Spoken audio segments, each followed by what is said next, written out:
Blitz on 2 is sponsored by Steen Enterprises, attorney Trey Harrell, Pella Windows and Doors, Precision Garage Doors of Charleston, and Shelley Leak Law Firm.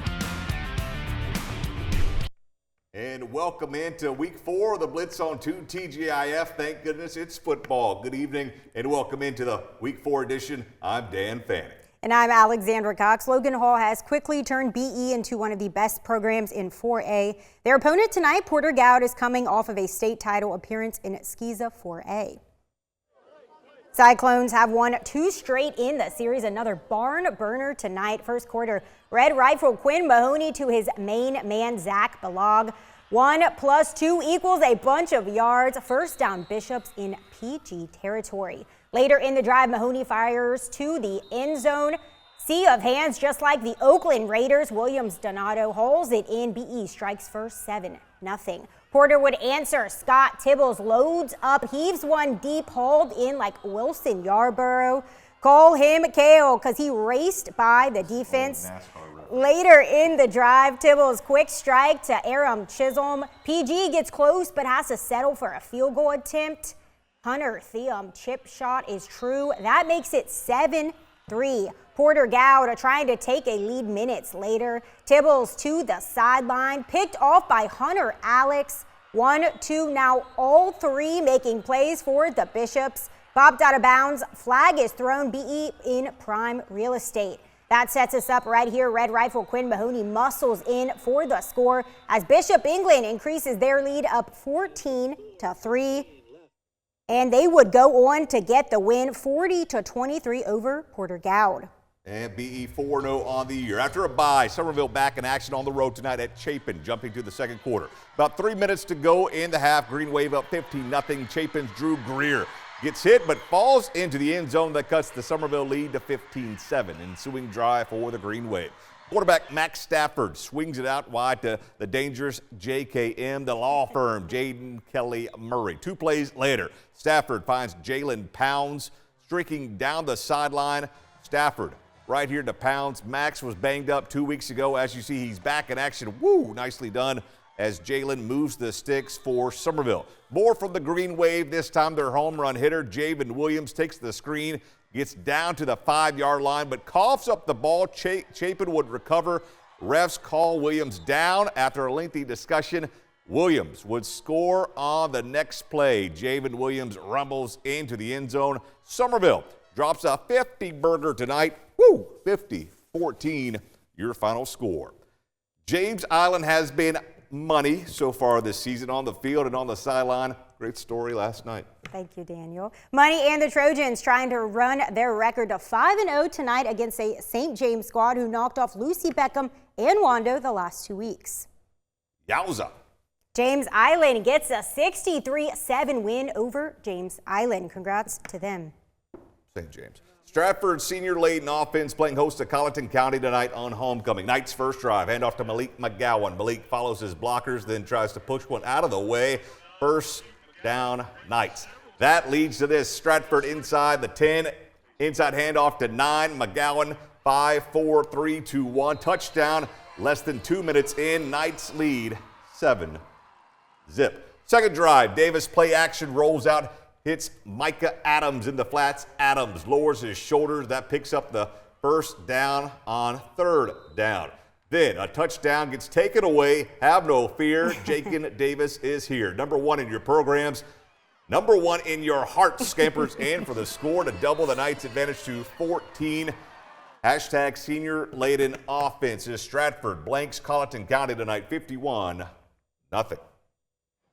Back to the Grand Strand as Ashley Ridge made the trek up to take on Carolina Forest. A lot of points early on in this one. Cameron Long for the Panthers, quick throw, but Julian Whitfield steps in front and takes this the other way. Roughly 90 plays on the interception, and the Swamp Foxes are up 7-0. Back on offense, Long makes up for his mistake, takes this to the left and down the sideline. 40 yards for the score. We are tied up at 7. Swamp Foxes back to work. Ryan Campbell on the handoff deep into Panthers territory would lead to a field goal, making it 10-7.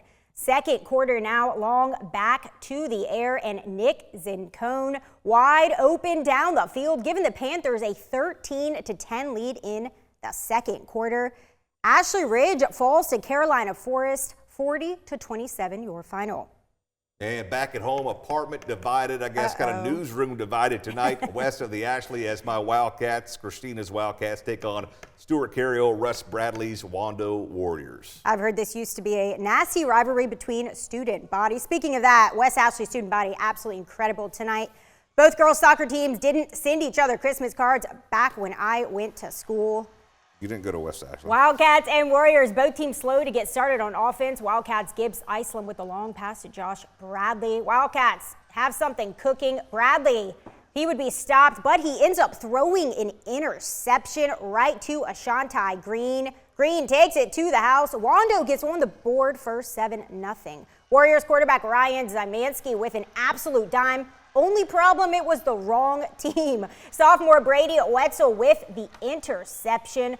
Wildcats really struggling with penalties all night. That's something coach said they have to get better at. With 9:39 to play in the half, they go to junior quarterback Chase Town. Town finds Bradley. Bradley in for the score. West Ashley evens things up at 7 apiece. This one would go into overtime. West Ashley falls to Wando 24-21. And good thing I did not bet like Christina did. While Wando is away, Lucy Beckham at Bob Hayes Field taking on Bluffton. Bengals up 14-7 at the break.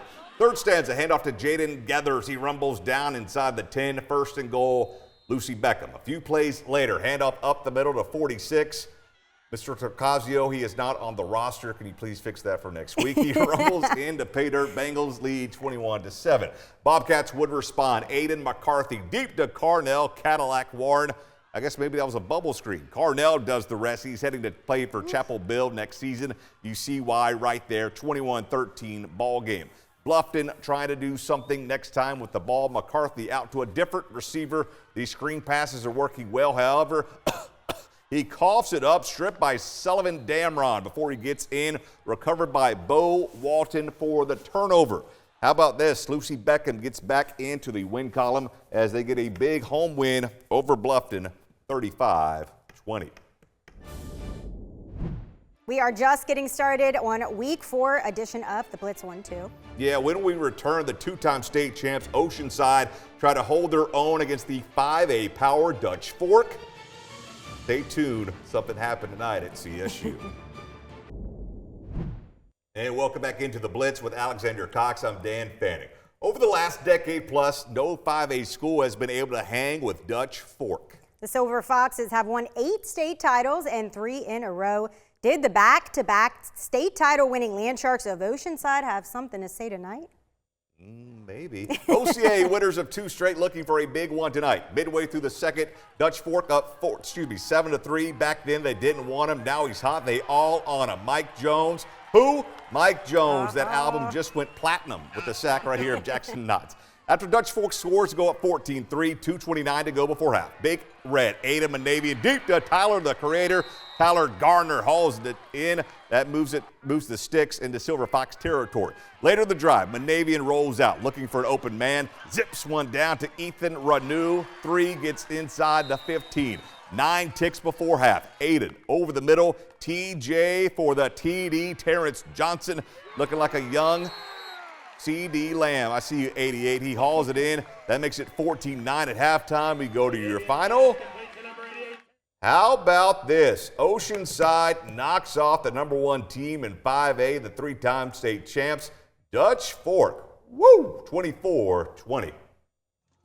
Hanahan hosting the 4-0 Timberland Wolves. Greg Wright said this could be a trap game. Let's see if he's right. Malik Goodman to Anton Fajon Jr. for the nice gain. Goodman, he would hand it off to Anton Fajon Jr. again, but this time Fajon Jr. in for the score. Wolves strike first as they go up 6-0. PAT no good. Trip Gallus almost loses the ball, but he hands it off to Isaiah Snodgrass. Snodgrass finds the end zone to knot us up at 6. The PAT is good, and Hanahan takes the lead 7-6 with 4:44 to play in the first. It was a trap game indeed. The Wolves fall in their first game of the season to Hanahan, 49-20, your final. Battle for North Charleston tonight between Stahl and the Cougars. Downey for the Warriors takes the inside handoff, finds a running lane and scoots, and for the score as Stahl leads 20-17. 16. North Charleston would respond C.J. Furby on a vertical route to the #1 stunner, Lorenzo Kitching Jr., the Tasmanian Devil as he's called, strikes up the band as North Charleston takes the lead back 22-20. Kitching not done before half. Minutes later, here he goes again. Foot race to the end zone. Lorenzo wins it as the Cougars increase their lead. Now, when we left, that was your lead, 30-20. We were waiting for a final. If you have it, please send it in. Now, after 2 losses, you think that was funny? After 2 losses to begin the season, Eric Bendig and the Iron Horses of Philip Simmons have won their last 2. Philip Simmons trying to keep it going as they welcome Whale Branch to the field tonight. It was a black and blue affair between the Warriors and Iron Horses. Early on, Philip Simmons playing some defense. Ethan Chisholm brings the quarterback down for the sack. Philip Simmons now on offense. Watch this catch by Ashton Kellerman on the receiving ends of the Hayes Goddard pass. Wow, nicely done, Ashton. Iron Horses trying to get something going on the ground. Ball carrier gobbled up by a Whale Branch's Dante Lewis for the TFL. PS ends up punting. Whale Branch now on O. Javion Harris catches a screen out the backfield on 3rd and long. He's able to maneuver down the field to pick up the first down.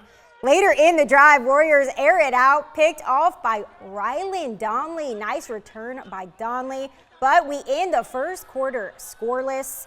Philip Simmons goes on to get the big win, 46-14 over Whale Branch. And thanks to Coach Bendig for sending me the score. Over to St. John's as they hosted ACMAG. Raptors up 40-0 with 4 to play in the half.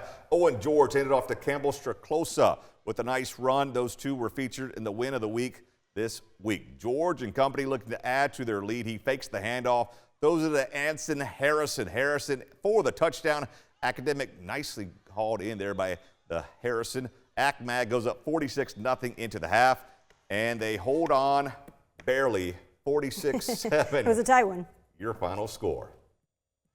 And Burke hosting Ridgeland. Jags up 38-8 when we arrive. Ball is dropped, but Tayshawn Smith calls his own number. He is in for the score. 2-point conversion is no good. Jags up 44-8 in the second. 46-8 now. Smith hands it off to the junior Brandon Smith. Smith off to the races. He finds the end zone as the Jags offense continues to roll.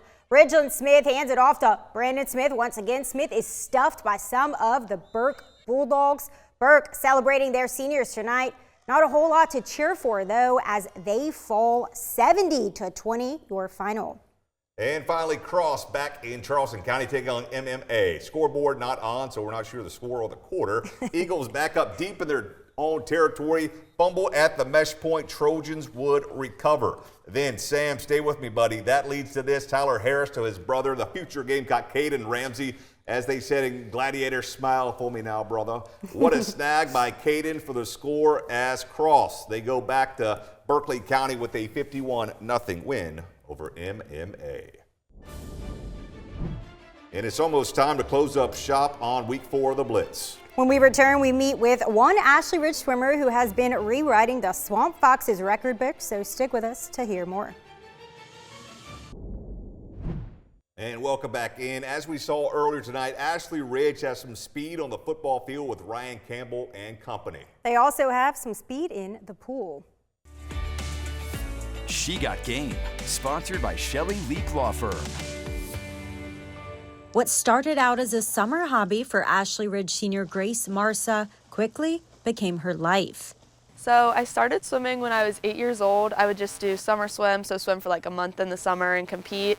And then I picked up swimming my freshman year, so only 4 years ago, and I started doing club and really picking it up. And the past couple years I've really taken off with it and started to really love it. Her favorite part of being in the water? The competition.